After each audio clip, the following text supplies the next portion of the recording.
Hi, I'm Aaron Hand with Manufacturing Matters. We're here today in the CRB booth at PACK EXPO International in Chicago. So next to me here is Jim Vortherms. He is Senior Director of Control System Integration. So Jim, thank you for letting us invade your space here. Yeah, thanks for asking. All right, so before we really dive into the conversation, can you tell us a bit about what CRB does and what your role is there? Sure. So CRB is an EPC engineering procure construct firm doing construction management on the projects that we design.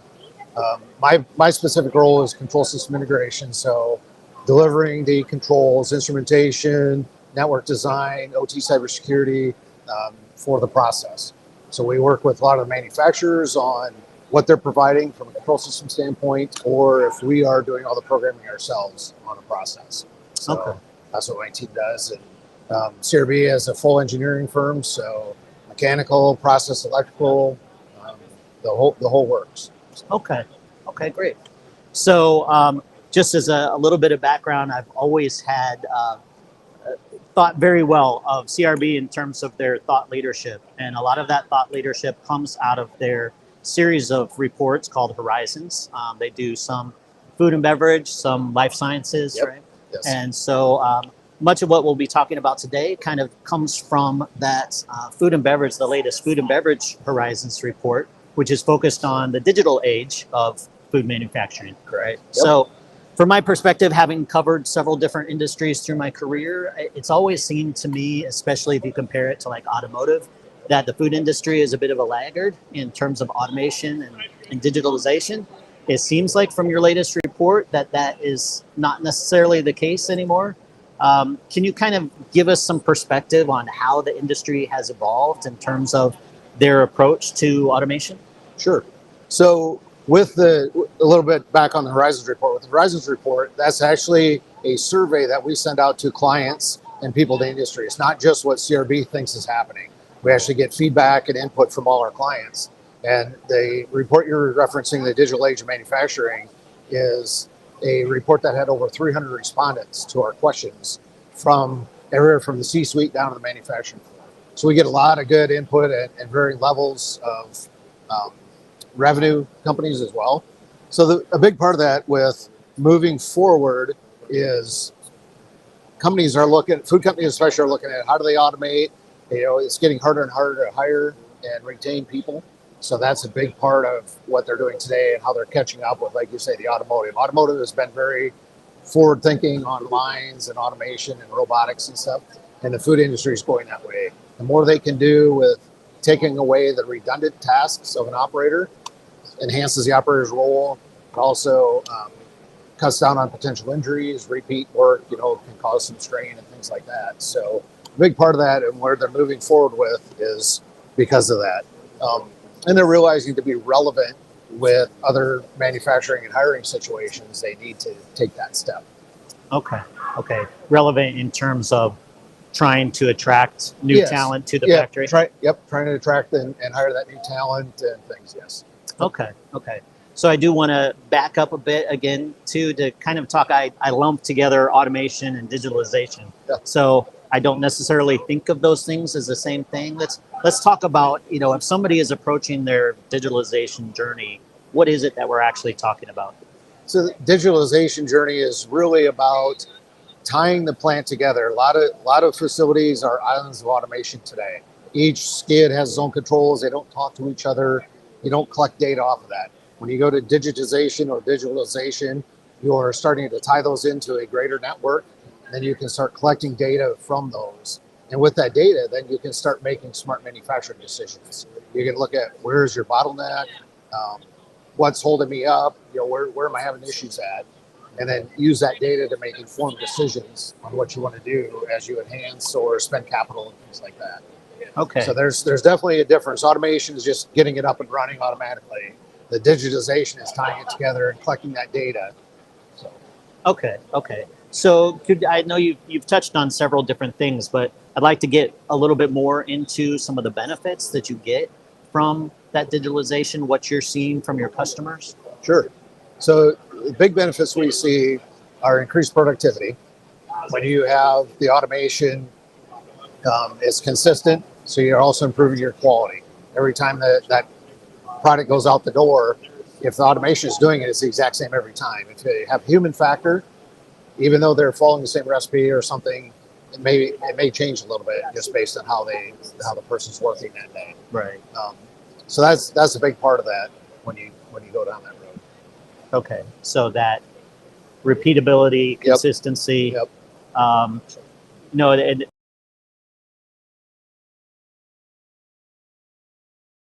in the broader media terms about taking away people's jobs, but everything I've seen, it's not about that at all. It's about you can't get enough people to do those jobs, right? Right. So a big part of it is, you're not taking away jobs. You're trying to fill a position that you can't hire people for. Nobody wants to sit and lift 50-pound bags and dump them into a mixer all the time. So if you can automate that, you enhance that role. And trying to hire for that is almost impossible anymore in this day and age, it feels like, with the unemployment the way it is. The other part of that is when you have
you can track it down the line and know exactly where your work in progress is at.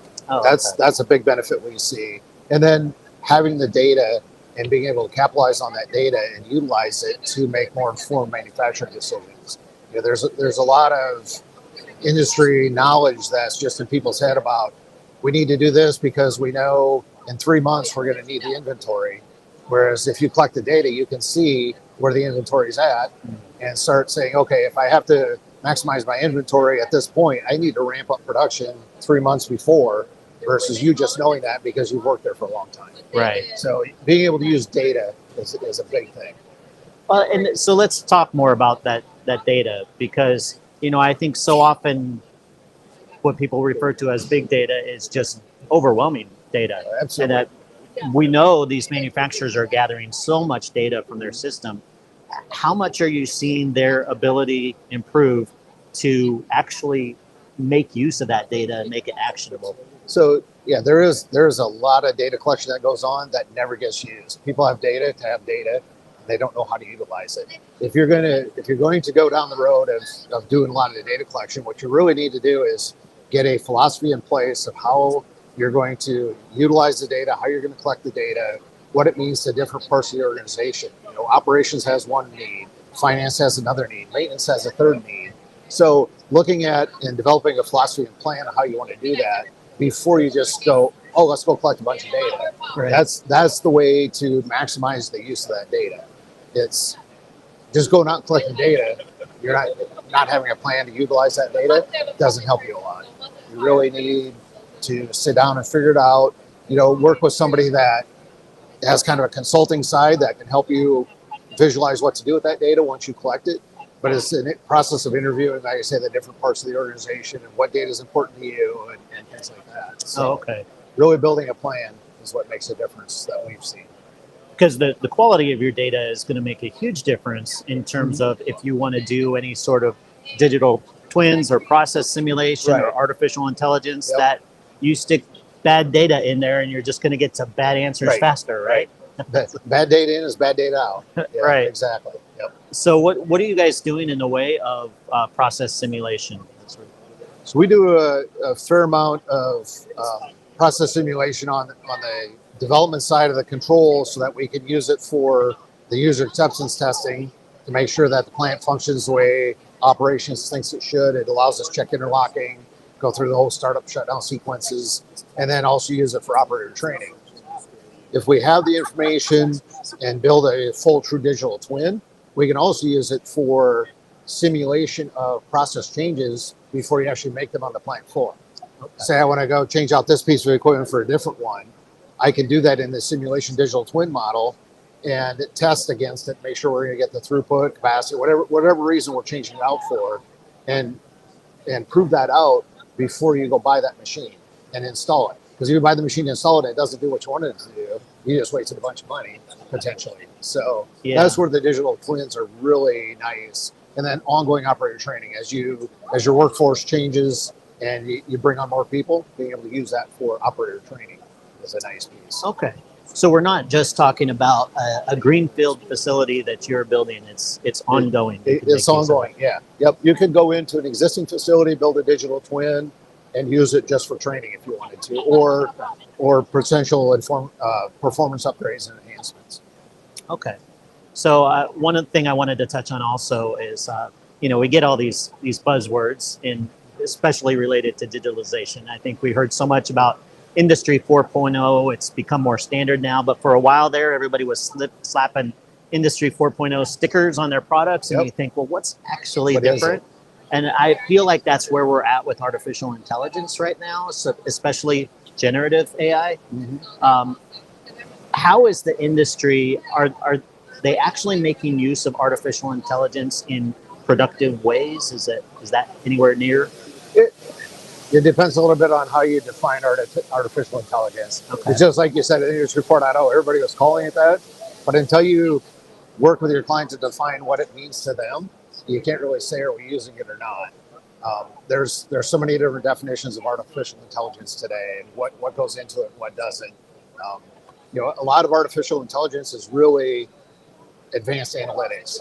You have this data, and you're using that data to make informed decisions, but it's not really learning as you go. A lot of times, it'll look at your trends and see what you're doing. My Apple Watch yesterday told me I was on an indoor walk because I walked the show floor here today, right? Yeah. And it realized I was taking a walk. A lot of people call that artificial intelligence. It's just recognizing my habits and traits that I do. Yeah. And so you really have to define what it means with every client individually to be able to utilize it, if you will. Okay, that makes sense. So before we wrap this up, I would just like to get some perspective from you on suggestions you have for people who are looking to make this digitalization journey. Where should they start? What sort of pitfalls should they watch out for? So there's several things there. The first and foremost is really understanding your process, not just the manufacturing process, but the business process as well. Because again, if you're going to start digitization and collecting data, it's going to affect business processes, finance, maintenance, whatever else, not just production. Work out a philosophy and a plan for what you want to do and where you want to go with data collection, data usage, things like that. And doing that with a trusted partner that has experience on the consulting side, helping you build that plan, but also deliver the plan, is where we've seen the most success. And that's a combination, again, of internal resources, external resources, what that looks like. We've worked with a lot of companies that collect a lot of data, big and small. Just because you're bigger doesn't mean you're better at using that data. There's some of the small ones that collect a ton of data that are really good at using that to go forward with what they're doing on the digitization side. Okay. So it's not just the game for the big guys. No, it can have a big benefit for the small manufacturers as well. Okay. Yeah, but it's really having that trusted partner, somebody that knows and understands how to use data. That's a big part of what we've seen and been successful at on our side. Okay. All right. Well, thank you very much for talking with us today, and thank you all for joining us here. If you'd like to check out more episodes from Manufacturing Matters, go to manufacturing-matters.com. And CRB will be here for one more day of the show at booth S2488. Thank you.